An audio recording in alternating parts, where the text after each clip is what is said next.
ماذا يحدث?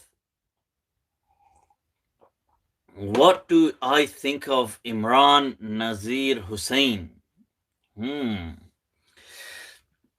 That's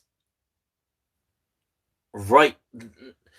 I take it we're talking about, with that spelling of Hussein, we're talking about Imran, Sheikh Imran Hussein from, I think, is he from Trinidad or somewhere? You see, my perspective on Sheikh Imran,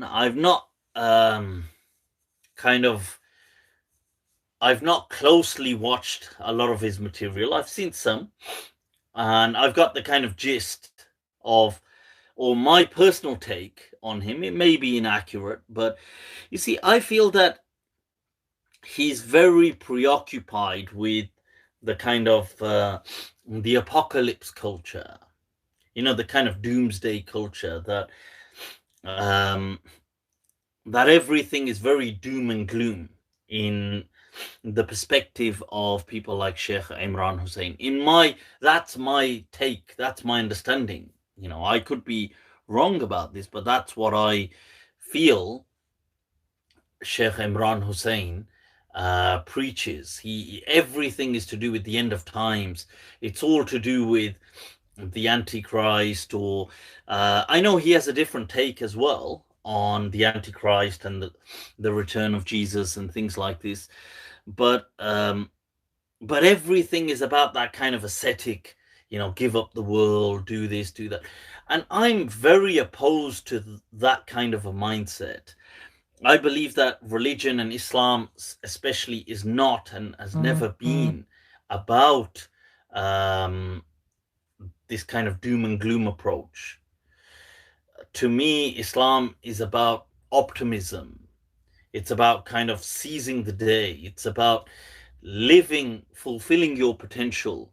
It's not about this kind of, oh, we're all going to die, the world's going to be destroyed, and the cosmos is going to collapse. And it's not about that. I mean, whether that happens or not, I mean, obviously, look, what has a beginning will have an end. Okay. Thus are, has fate decreed matters. So I'm not challenging that. I'm not saying the cosmos will not collapse someday. Presumably it will. Matter will return to being energy. But my point is that should we become obsessed with this kind of a very doom and gloom approach? I would argue absolutely not. And I can't emphasize enough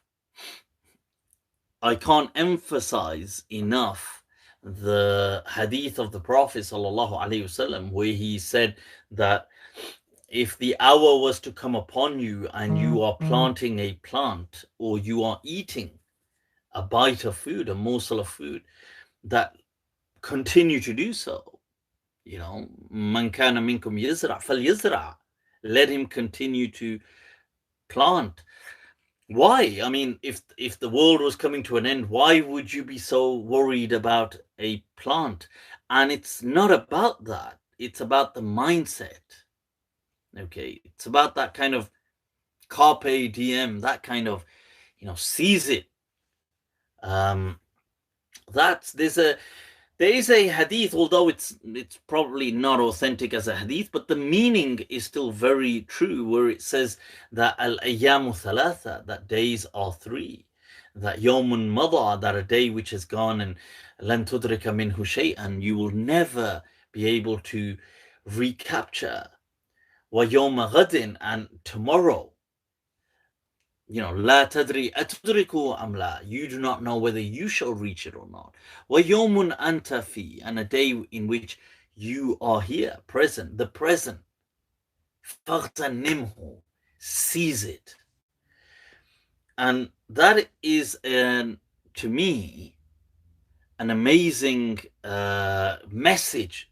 Even if it's not, even if that's not a hadith, but I feel that message is resonated by Islam. So yeah, to me, I'm not about that doom and gloom kind of culture.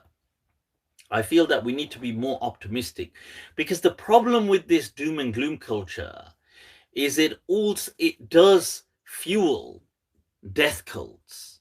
And I'm not saying everybody who um, subscribes to a doom and gloom culture is part of a death cult. I'm not saying that, but um, this definitely does support that.